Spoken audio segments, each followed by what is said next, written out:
Hello' কি খবৰ? তো আজি আমি আহি আছোঁ বেংকলৈ, বেংক অফ ইণ্ডিয়া ন। তো একাউণ্ট খুলিব লাগে, এইবোৰ চব খেলি মেলি হৈ আছে। প্ৰব্লেম এটা আহিলে মানে এটাৰ পিছত এটা আহিয়ে থাকে। যেনেকৈ পিম্পলছ এটা হ'লে যে মাতম বনাবলৈ আৰু কেইটামান লগত আহি যায়, ঠিক তেনেকৈ প্ৰব্লেম আহিলে মানে এটাৰ পিছত এটা আহিয়ে থাকে। তো আমি যাওঁ পিছে সৌৰভ নগৰ বেলতলা মানে নামঘৰটো। কৃষ্ণ কৰক সকলোৱে, কৃষ্ণ। বেংক ইমান ভিতৰত থাকে, এনেকৈ গম পাব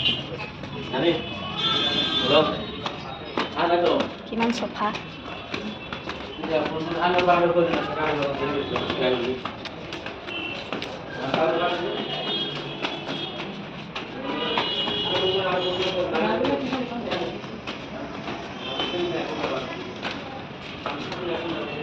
এইটো বেংক অফ ইণ্ডিয়া। पधार रहे हो।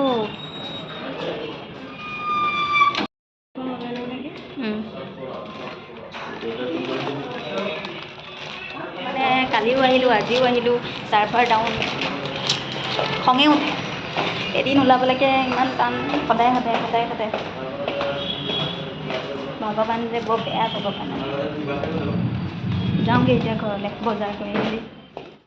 দোকান এখন মানে হ'লচেল দোকান এখন এফালে আছে বুলি কৈছিলে, তো বিচাৰি মানে আহিছোঁ আৰু চিনি নাপাওঁ। সেইখনত মানে হেৰি আছে, পনীৰ প্লেট কমত পাই বোলে। আমি এনেইতো 220 টকাকৈও নিছোঁ আমি। এতিয়া 190কৈ লৈ আছে বেলেগ দোকানত, এইখনত কিমানকৈ লয়নো সুধি যাওঁ বুলি ভাবিছোঁ মানে। তো ইয়াত 160 বুলি কৈছে ন, খালি 160কৈও পাই বুলি কৈছে। বাকী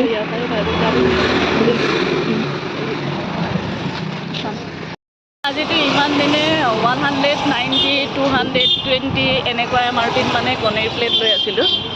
আজি 100 টকাত লৈ কেনেকুৱা আজি লাগিছে? 100 টকাত ভালেই লাগিছে। আগতে এইবোৰ হ'লচেল দোকান চিনি নাপাওঁ ন, ইমান ঘূৰাও নাছিলোঁ। লাহে লাহে এতিয়া ঘূৰিব লাগিব, জানিব লাগিব।